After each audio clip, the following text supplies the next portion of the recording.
ചില ഇന്റർവ്യൂവേഴ്സിനെ നമ്മൾ നന്നായി വിമർശിക്കാറുണ്ട്. പേഴ്സണൽ സ്പേസിലേക്ക് ഇടിച്ചു കയറുന്നു, ഇൻസെൻസിറ്റീവായ ചോദ്യങ്ങൾ ചോദിക്കുന്നു, ഒരു കാര്യവുമില്ലാതെ ചിലരെ വ്യൂസ് മാത്രം മുൻനിർത്തി ഇന്റർവ്യൂ ചെയ്യുന്നു എന്നതൊക്കെയാണ് കാരണം. എന്നാൽ ഈ ഒരു കാറ്റഗറിയിൽ പെടാതെ മുങ്ങി നടക്കുന്ന എന്നാൽ വിമർശനം അർഹിക്കുന്ന ചില സോ കോൾഡ് എലീറ്റ് ഇന്റർവ്യൂവേഴ്സിനെ കുറിച്ചാണ് ഇത്തവണത്തെ വീഡിയോ. ഇവരൊരു സംഭവമാണ്, വലിയ സ്റ്റാൻഡേർഡ് ആണ് എന്നൊക്കെ നമ്മളെ കൊണ്ട് തോന്നിപ്പിക്കും. എന്നാൽ ഇന്റർവ്യൂവിന്റെ ഉള്ളിലേക്ക് കടക്കുമ്പോൾ നേരത്തെ പറഞ്ഞവരുമായി ഒരു വ്യത്യാസവുമില്ല എന്ന് മനസ്സിലാകും. വ്യൂസ് കിട്ടാൻ പല ആളുകൾക്കും പല രീതിയുണ്ട്. വ്യൂസ് കിട്ടുക എന്ന ലക്ഷ്യം അത്ര മോശമൊന്നുമല്ല എന്ന് മാത്രമല്ല അത് യൂട്യൂബ് ബിസിനസിന് അത്യാവശ്യവുമാണ്. നമ്മുടെയൊക്കെ ഒരു ലക്ഷ്യവും അത് തന്നെയാണ്. എന്നാൽ അതിനുവേണ്ടി ചിലർ തിരഞ്ഞെടുക്കുന്ന മാർഗമാണ് പ്രശ്നം.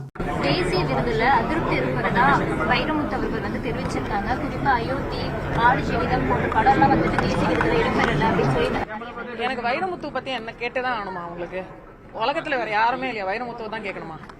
ഉദാഹരണത്തിന് ഈ അടുത്ത് ചിന്മയി എന്ന ഗായികയോട് ഒരു മീഡിയ പേഴ്സൺ വൈരമുത്തുവിനെ പറ്റി ചോദിക്കുന്നത് കണ്ടു. വൈരമുത്തു ആടുജീവിതത്തിന് അവാർഡ് കിട്ടാത്തതിനെ പറ്റി എന്തോ എഴുതിയിരുന്നു, എന്താണ് അതിനെപ്പറ്റി അഭിപ്രായം എന്നാണ് ചോദിക്കുന്നത്. ചോദ്യം വളരെ നിഷ്കളങ്കമാണ് എന്ന് വൈരമുത്തു ചിന്മയി വിഷയത്തെപ്പറ്റി ഒന്നും അറിയാത്തവർക്ക് തോന്നും. വൈരമുത്ത് കാരണം തമിഴ്നാട്ടിൽ മൊത്തം എത്രയോ വർഷങ്ങളായി ബാൻ നേരിട്ട് പാട്ട് പാടാൻ കഴിയാതെ ഇരിക്കുന്ന ആളാണ് ചിന്മയി. വൈരമുത്തുവിനെതിരെ മീട്ടു ആരോപണം ഉന്നയിച്ചപ്പോൾ പവർഫുള്ളായ വൈരമുത്തുവും തമിഴ് സിനിമാ ലോകവും ചിന്മയിയോട് പ്രതികാരം ചെയ്തത് അങ്ങനെയാണ്. അങ്ങനെ ഒരാളോടാണ് വൈരമുത്തുവിനെ പറ്റി അഭിപ്രായം ചോദിക്കുന്നത്. നാണമില്ലേ ഇങ്ങനെ ചോദിച്ച് ആ കാശിന് ഭക്ഷണം വാങ്ങി തിന്നാൻ എന്ന അർത്ഥം വരുന്ന രീതിയിലാണ് ചിന്മയി പ്രതികരിച്ചത്. എന്ത് ചോദിക്കണം, എപ്പോൾ ചോദിക്കണം, ആരോട് ചോദിക്കണം എന്നതിനെ കുറിച്ച് യാതൊരു ധാർമ്മിക ബോധവും ഇല്ലാതെ ചോദ്യങ്ങൾ ചോദിക്കുന്നതിന്റെ ഉദാഹരണം മലയാളത്തിലുമുണ്ട്. ഈ അടുത്ത് ശാന്തി കൃഷ്ണയുടെ ഒരു ഇന്റർവ്യൂ കണ്ടു. ഇന്റർവ്യൂ ചെയ്യുന്നയാൾ ഒരു ബ്രേക്കിന് ശേഷം വീണ്ടും സജീവമായ ആളാണ്. പുതിയ കാലത്തിനൊപ്പം പിടിച്ചു നിൽക്കാൻ പൊതുവെ ഇങ്ങനെയുള്ളവർക്ക് സാധിക്കാത്ത ഇടത്ത് ഇവർക്ക് അതിന് സാധിച്ചു എന്നത് വലിയ കാര്യമാണ്. പക്ഷെ എങ്ങനെ സാധിച്ചു എന്ന് ചോദിച്ചാൽ ഇപ്പോഴത്തെ ട്രെൻഡിനെ മനസ്സിലാക്കി അത് അതേപടി പകർത്തി എന്നാണ് ഉത്തരം.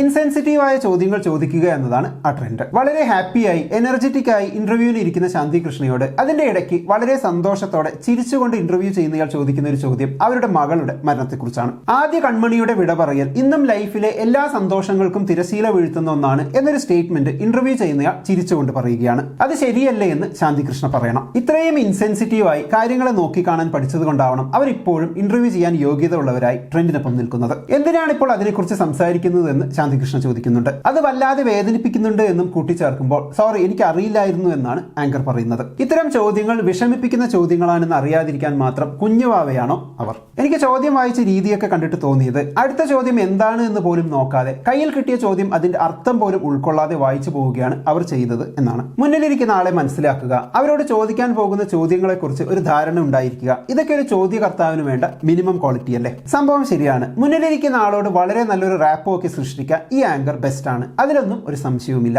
എന്നാൽ ചോദിക്കാൻ പോകുന്ന ചോദ്യങ്ങളെ കുറിച്ച് ഒരു ധാരണയില്ലാത്തത് വളരെ മോശമാണ്. ഇനി ധാരണ ഉണ്ടായിട്ടും ചോദിച്ചതാണ് എങ്കിൽ അതിനെ വളരെ മോശം എന്നൊന്നും പറഞ്ഞാൽ പോരാ, അതിനും അപ്പുറം എന്തോ ആണ്. മുന്നിലിരിക്കുന്നവരെ കുറിച്ച് ധാരണയില്ലാതെ എന്തൊക്കെയോ കാട്ടിക്കൂട്ടുന്ന ഇന്റർവ്യൂവർ എന്ന് ഓർക്കുമ്പോൾ ഇതാ ഈ ഒരു ഇന്റർവ്യൂ കൂടി മനസ്സിലേക്ക് വരും. 2 മില്യൺ വ്യൂസ് കിട്ടിയ ഒരു ഇന്റർവ്യൂ ആണ്. സിനിമാ പ്രൊമോഷൻ വേളകളിൽ സെലിബ്രിറ്റീസ് പൊതുവെ ഇന്റർവ്യൂവിന് പോകുന്ന ഒരു നമ്പർ 1 ചാനലാണിത്. പക്ഷെ വരാൻ പോകുന്നവരെ കുറിച്ച് എന്തെങ്കിലുമൊക്കെ ഒരു ധാരണ ഇന്റർവ്യൂ ചെയ്യുന്ന ആളിനുണ്ട് എന്ന് കരുതി ഇവരുടെ ഇന്റർവ്യൂ കാണാനിരിക്കരുത്. കുറെ സ്വന്തം ഫാമിലി തള്ളുകൾ, ഇടയ്ക്കിടയ്ക്ക് ഹസ്ബൻഡിനെയും മക്കളെയും കുത്തിത്തിരുകൾ, ഒരു ആത്മാർത്ഥതയും ഇല്ലാതെ എന്തെങ്കിലും ചോദിക്കൽ, ഉത്തരം കേൾക്കാൻ ഒരു ശ്രദ്ധയും കൊടുക്കാതെ അടുത്ത ചോദ്യം വായിച്ചു നോക്കൽ, ഇങ്ങനെയുള്ള എല്ലാ അൺപ്രൊഫഷണൽ സംഗതിയും ഇവിടെ കാണാം. എനിക്കിതൊന്നും അറിയില്ല, അറിയാൻ എനിക്കൊട്ട് താല്പര്യവുമില്ല, ഇങ്ങനെ ചളിയടിക്കുന്നത് കാണാനാണ് ആൾക്കാർക്ക് ഇഷ്ടം എന്നിങ്ങനെയുള്ള ധാരണകളുമായി ആളുകളെ ഇന്റർവ്യൂ ചെയ്യാനിരിക്കുന്ന ഒരാൾ എന്നാണ് പേളിയുടെ ഈ ഇന്റർവ്യൂ കണ്ടപ്പോൾ തോന്നിയത്. ഒരു ഇന്റർവ്യൂവർ ഒരു നല്ല ലിസണർ കൂടിയായിരിക്കണം എന്നാണ് എനിക്ക് തോന്നിയിട്ടുള്ളത്. 2 ഇൻട്രോവേർട്ടുകളെ കൊണ്ടുവന്ന് 1 മണിക്കൂർ സംസാരിപ്പിച്ച പേളിയെ സമ്മതിക്കണം എന്നാണ് അൽത്താഫും ഫഹദും എന്ന ഇന്റർവ്യൂവിന്റെ അടിയിൽ കണ്ട ഒരു കമന്റ്. എന്നാൽ ഞാൻ വീഡിയോ നോക്കിയപ്പോൾ കണ്ടത് പേളി ഇരുന്ന് ചെറിയ ഓരോ ചോദ്യവും മാക്സിമം വലുതാക്കി ചോദിക്കുന്നതാണ്. അവർ വളരെ ഷോർട്ടായ ആൻസർ കൊടുക്കുന്നതും. മറ്റുള്ളവരെ കേട്ട് അവർ പറയുന്നത് മനസ്സിലാക്കിയാലല്ലേ അതിൽ നിന്നും പിന്നീട് ഒരു കോൺവെർസേഷൻ ഉണ്ടായി വരും. എന്നാൽ ഇവിടെ അങ്ങനെയല്ല. അവരെന്തേലും പറയട്ടെ, പിന്നീട് വേണം എനിക്ക് എന്റെ ചളിയടി തുടങ്ങാൻ എന്നൊരു ആറ്റിറ്റ്യൂഡ്. എന്തെങ്കിലും ചളിയടിക്കാനുള്ള സ്കോപ്പ് ഇവരുടെ ഭാഗത്തു നിന്നുള്ള റെസ്പോൺസിന് ഉണ്ടോ എന്ന് മാത്രമേ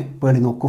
വേറൊരു കാര്യം എനിക്ക് തോന്നിയത്, ഞാൻ കുറച്ച് ഇന്റലക്ച്വൽ ചോദ്യങ്ങൾ ചോദിക്കാം എന്നൊക്കെ പറഞ്ഞ് കുറെ സ്ഥിരം ചോദ്യങ്ങൾ വളഞ്ഞു മൂക്കി പിടിച്ചൊക്കെ ചോദിക്കുന്നുണ്ട് പേളി. എന്നാൽ ആ ചോദ്യങ്ങളൊന്നും പേളി ഓൺ ചെയ്യുന്നത് പോലെ തോന്നില്ല. ഒരു എന്തൂസിയാസം, ക്യൂരിയോസിറ്റി ഒന്നും അവിടെ കാണാൻ കഴിയില്ല. പകരം അടുത്തത് എനിക്ക് എന്ത് ചളി പറയാം എന്നതിൽ മാത്രമാണ് പേളിയുടെ എന്തൂസിയാസവും ക്യൂരിയോസിറ്റിയും. അതുപോലെ തന്നെ വളരെ ഫേക്കായി തോന്നിക്കുന്ന പ്രശംസകളും. അപ്പൊ എന്താണ് ഈ ഇന്റർവ്യൂവേഴ്സിനെ കുറിച്ചും അവരുടെ ഇന്റർവ്യൂസിനെ കുറിച്ചുമുള്ള നിങ്ങളുടെ അഭിപ്രായം? കമന്റ് ബോക്സിൽ എഴുതുമല്ലോ. നമുക്ക് അടുത്ത വീഡിയോയിൽ വീണ്ടും കാണാം.